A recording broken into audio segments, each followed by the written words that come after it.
नमस्कार मंडळी, मॅक कट्ट्यावर आपलं पुन्हा एकदा स्वागत. कट्टा मकरंदचा खुल्या चर्चेचा आपण वेध घेत असतो विविध बातम्यांचा, घटनाक्रमांचा. मंडळी, आज आपण बोलणार आहोत परराष्ट्र विषयावरच्या. आपल्या सगळ्यांना माहिती आहे की 2 दिवसापूर्वी आपले परराष्ट्र मंत्री पाकिस्तान इस्लामाबाद येथे गेले होते, एस जयशंकर. आणि एक SCO म्हणजे सांघाय सहकार्य संघटना यांची एक परिषद त्या ठिकाणी होती. त्या परिषदेच्या निमित्ताने ते तिथे गेले होते. आणि मग असे जेव्हा परराष्ट्र दौरे होतात त्यावेळी परिषदांना संबोधित करणं, विविध राष्ट्राध्यक्षांची, राष्ट्रप्रमुखांची भेटणं, बोलणं आणि विषय पुढे नेत राहणं, हा सगळ्या ह्याचा हेतू असतो. त्या दृष्टीने जयशंकर तिथे गेले होते. स्वाभाविकच भारतातला कोणीही ज्यावेळी पाकिस्तानला जातो त्याची चर्चा होतेच. त्याप्रमाणे ह्याही दौऱ्याची चर्चा होणार आहे. तब्बल 9 वर्षांनी परराष्ट्र मंत्री पाकिस्तानला गेले होते. बरोबर 2015ला तत्कालीन परराष्ट्र मंत्री सुषमा स्वराज या पाकिस्तानला गेल्या होत्या. आणि त्यावेळी जयशंकर त्यांच्या दौऱ्याबरोबर होते, ते परराष्ट्र सचिव म्हणून. त्यावेळी 2015चे परराष्ट्र सचिव आता भारताचे परराष्ट्र मंत्री आहेत. आणि त्या भूमिकेतून, त्या जबाबदारीतून इस्लामाबाद येथे जयशंकर पोहोचले होते.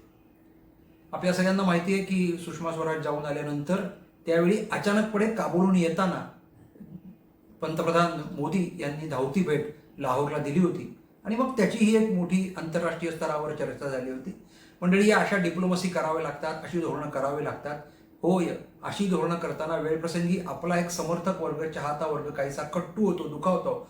पण ज्याला दीर्घकाळ परराष्ट्रीय धोरण चालवायचंय आणि भारत हित याला प्राधान्य द्यायचे आणि भारत हिताला प्राधान्य देताना ज्यांना लवचिकता सांभाळायला लागते, तेव्हा असे निर्णय घ्यावे लागतात. त्यामुळे परराष्ट्र मंत्र्यांचं 9 वर्षांनी पाकिस्तानात पोहोचणं हे स्वाभाविकच चर्चेचा मुद्दा आहे. मंडळी, पंतप्रधान नेहरू ते पंतप्रधान मोदी असा आपल्या परराष्ट्र धोरणाचा प्रवास आहे. 1947ला स्वातंत्र्य मिळालं त्यावेळी आपण एक अलिप्त अशा प्रकारच्या परराष्ट्र धोरणाचे प्रतिनिधित्व करत होतो. कारण मुळातच त्यावेळी अख्खं जग 2 गटात विभागलेलं होतं. एक USSR जो 90 साली विभाजित झाला आणि दुसरी अमेरिका. त्यामुळे सोव्हिएत संघ आणि रशिया या देशांची वाटणी झाली होती. आणि उरलेल्या देश म्हणून जे काही होते त्यात भारताने त्या दिवसापासून आपलं अस्तित्व वेगळं ठेवण्याचा प्रयत्न केला होता. आपल्या सगळ्यांना माहिती आहे 71च्या युद्धात अमेरिकेने पाकिस्तानची बाजू उचलून धरली होती. त्यावेळी रशियाने भारताला सहकार्य करण्याची मान्यता दिली होती. एकूणच जसजसं सोव्हिएत संघ कोसळला आणि मग ग्लोबलायझेशनचं युग सुरू झालं 90च्या दशकानंतर, आणि एक भारत म्हणून सुद्धा आपण सर्व क्षेत्रात हळूहळू प्रगती करायला लागलो. विकासाचे नवे नवे मापदंड म्हणून आपण स्थिरावलो. मुळातच भारत ही विदेशी करता किंवा अमेरिकांसह युरोप करता एक मोठी बाजारपेठ म्हणून विकसित झाली. या सगळ्या पार्श्वभूमीवर हळूहळू मग परराष्ट्रीय धोरणाचाही आपण पुनर्विचार करायला लागलो. आणि मग त्यातूनच पंतप्रधान मोदी यांनी अलिप्तता ही महत्त्वाची असली तरी पुढाकारही पाहिजे. नुसतंच अलिप्त राहून चालणार नाही, तर भारत हिताला प्राधान्य आणि त्यामुळे गटात जायचं नाही, यांच्याही बाजूने नाही आणि त्यांच्या बाजूने. याचा अर्थ आम्ही केवळ बचावात्मकच पवित्रे घेऊ असा होत नाही. आणि तिथपासनं परराष्ट्र धोरणाच्या बदलाला सुरुवात झालेली आहे. एक नेहमी सांगितलं जातं की परराष्ट्र धोरणासारखी धोरणासाठी कंटिन्युएशन असतं. सरकार बदललं म्हणून धोरण बदललं असं होत नाही. हा बरोबरचाच भाग आहे. ती कंटिन्युटी ठेवावीच लागते कारण त्याचे दीर्घकाळ परिणाम असतात. पण तरीसुद्धा परराष्ट्र धोरणाला गती देणं आणि त्या परराष्ट्र धोरणाच्या गती देण्याच्या काळात भारत केंद्रित विचार करणं, मला असं वाटतं की भारत केंद्रित विचार करण्याची सवय 2014 पासूनच्या परराष्ट्र धोरणाला अधिक लागलेली आहे. याचा अर्थ आहे त्यापूर्वीच्या लोकांनी काही केलं नाही का? केलं नाही असं नाही, पण परिस्थिती बदलतीये, जागतिक स्थिती बदलतीये आणि त्या जागतिक स्थिती बदलण्यात भारताचं स्थान महत्वाचं आहे. त्याला अधिक मजबूत केलं पाहिजे ही भावना किंवा हा धोरणात्मक निर्णय घेण्यात महत्वाचा असतो. त्या पार्श्वभूमीवर ह्या पाकिस्तानच्या 2 दिवसाच्या दौऱ्याकडे बघितलं पाहिजे.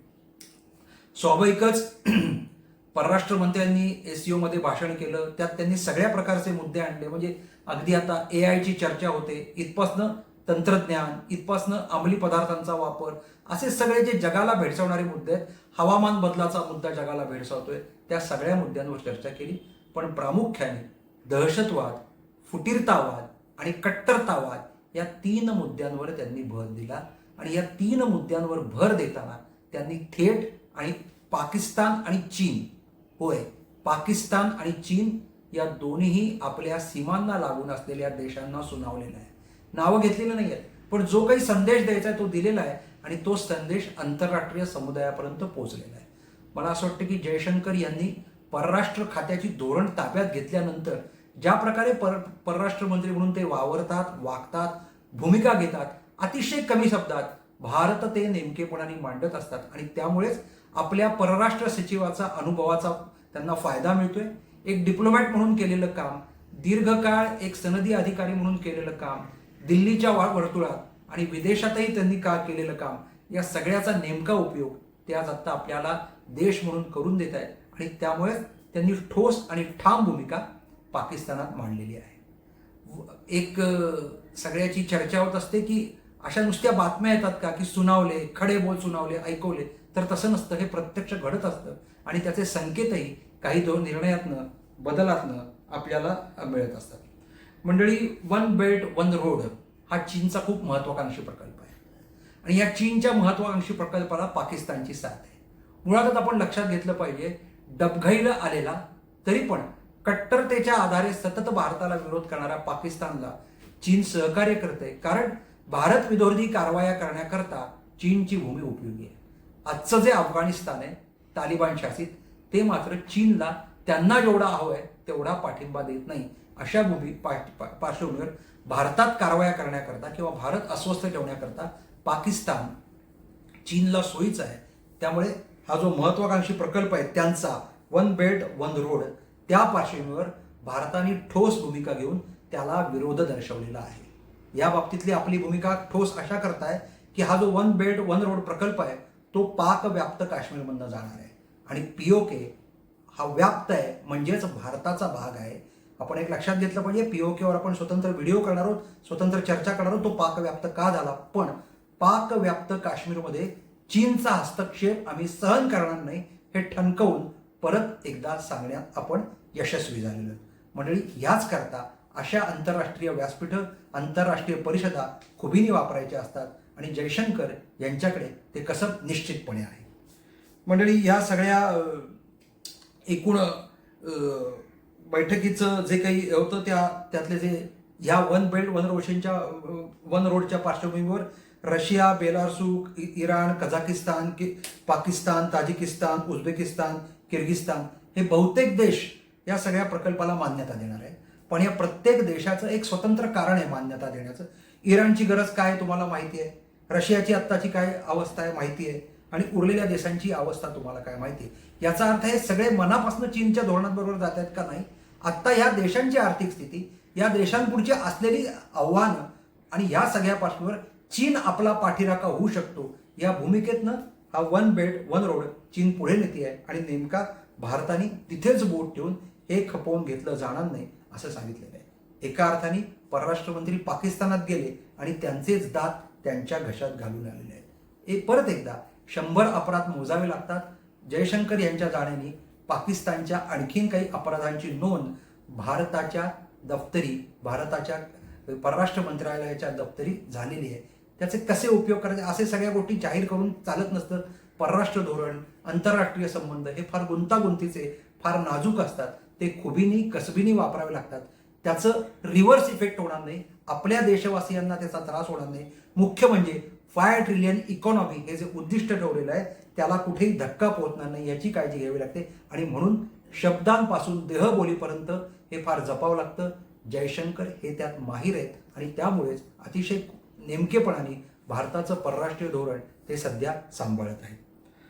मंडळी, की मी जसं मगाशी म्हटलं की एकूण अशा प्रकारच्या सगळ्या चर्चा आणि व्यासपीठांचा उपयोग हा भारताची भूमिका मांडण्याला आणि भारत आता भूमिका ठरवण्याच्या भूमिकेत गेलाय म्हणजे आम्ही ठरवते होईल असं आंतरराष्ट्रीय समुदायाला सांगावं लागतं. त्याचाही नेमका वापर झालेला आहे आणि म्हणून या परिषदेची दखल आपण घेतली पाहिजे. म्हणूनच मंडळी, आपल्याकरता खास मॅक कट्ट्यावर या शांघाय सहकार्य संघटना परिषदेची आपण आता चर्चा करतोय. अशा प्रकारच्या परिषदा वारंवार होत असतात, विविध देशात होत असतात. यातून आपसातले संबंध, एकमेकांच्या देशांची गरज काय याची चर्चा होते आणि त्यामुळेच त्यातूनच एक प्रकारचं एक परराष्ट्रीय धोरण हळूहळू विकसित होत जातं. असं विकसित होणारं परराष्ट्रीय धोरण हे त्या त्या देशाच्या सामर्थ्याचं प्रकटीकरण असतं. आणि मला असं वाटतं की नेमकं आत्ता आपण तेच करत आहोत. मंडळी, मॅक कट्ट्यावर आज इतकंच. परराष्ट्र मंत्री जयशंकर यांनी खूप मोठी भूमिका ठामपणे मांडलेली आहे. आपण स्वागत केलं पाहिजे. मॅक कट्टा लाईक करा, शेअर करा, सबस्क्राईब करा. धन्यवाद.